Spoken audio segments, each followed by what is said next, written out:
साथियों, जैसा कि आप लोग को अभी जानकारी मिला होगा कि अब आपका जो एग्ज़ाम है उसमें निगेटिव मार्किंग हटा दिया गया है। तो ये आप लोग के लिए कह सकते हैं कि एक बहुत बड़ी खुशखबरी। जो लोग इस बार बैठने वाले थे बीपीएससी के एग्ज़ाम में, उनके लिए बहुत बड़ी खुशखबरी कह सकते हैं कि निगेटिव मार्किंग आपके हटा दिए गए हैं।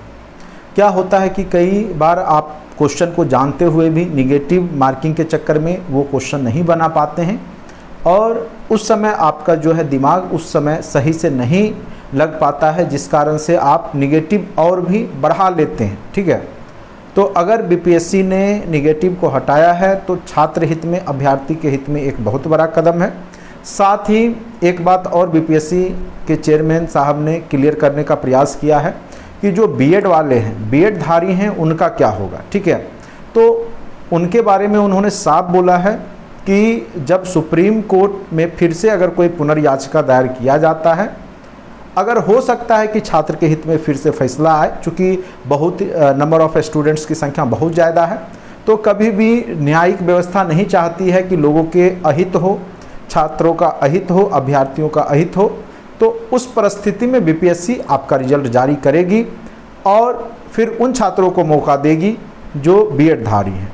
अगर ऐसा नहीं हो पाता है तो उन्होंने साफ कहा है, क्योंकि वो भी सुप्रीम कोर्ट के निर्णय से बाहर नहीं जा सकते हैं, तो उस स्थिति में कुछ भी आपको देखने को मिल सकता है। ठीक है, लेकिन फ़िलहाल आप लोग एकदम सकारात्मक सोचें, एग्ज़ाम में बैठे और ऊपर वाले पे छोड़ दें, जो होना होगा अच्छे के लिए होगा।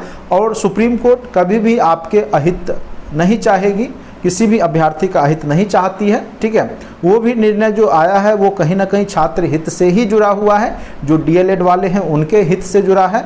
इसीलिए घबराने की ज़्यादा आवश्यकता नहीं है। एसटीईटी अभी आने वाले समय में एसटीईटी का भी फॉर्म निकल चुका है, आप एसटीईटी का भी फॉर्म डालिए और उसके एग्ज़ाम को भी आप दीजिए।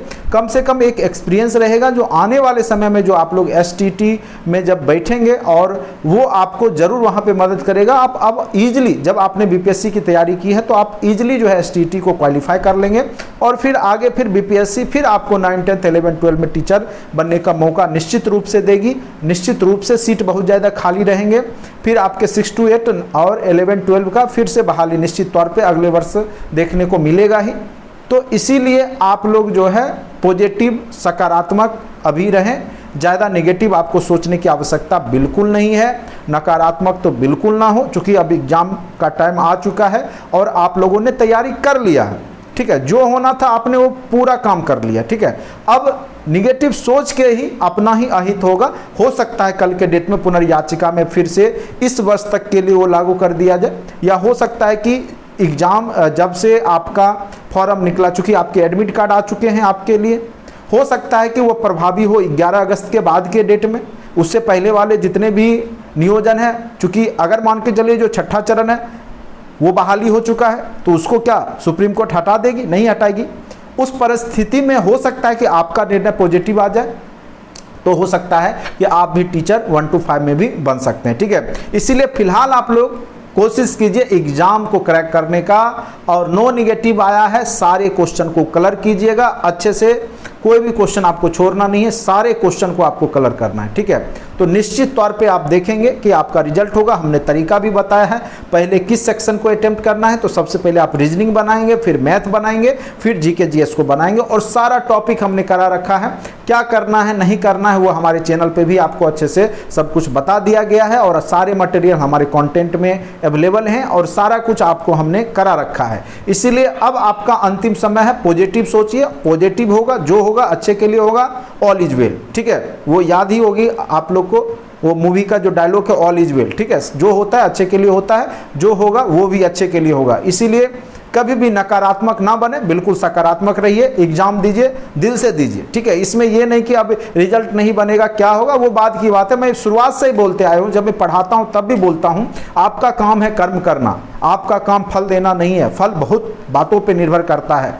ठीक है, केवल मेहनत पे नहीं होता है, बहुत बातों पे निर्भर करता है। मैंने ये बात बार बार बोला है आपको, और हमने इसी परिस्थिति को झेलने के लिए आपको बताया था कि आपका काम है कर्म करना। आप कर्म कर सकते हैं, फल कोई और देता है आपको, ठीक है। यही बात मैं आपको बार बार सिखाना चाह रहा था, ठीक है। हमने भी 2-2 बार इंटरव्यू दिया, बीपीएससी नहीं हुआ फल, तो क्या हुआ? आज के डेट में मेरे पास नॉलेज है, तब तो हम आपको पढ़ा रहे हैं। आपने जो सीखा, हमसे सीखा या अन्य गुरुजनों से सीखा, वो आपके जीवन में आपको मदद करेगा, आपको एक पॉजिटिव सकारात्मक सोच में ले जाएगा। इसीलिए, ठीक है, मैं बार बार बोलता हूं, आपका काम है कर्म करना, कर्म करते जाइए। फल देने का काम किसी और का है, वो ऊपर वाला देगा, ठीक है। आज के लिए इतना, यही संदेश आप लोग को देना चाहूंगा। धन्यवाद।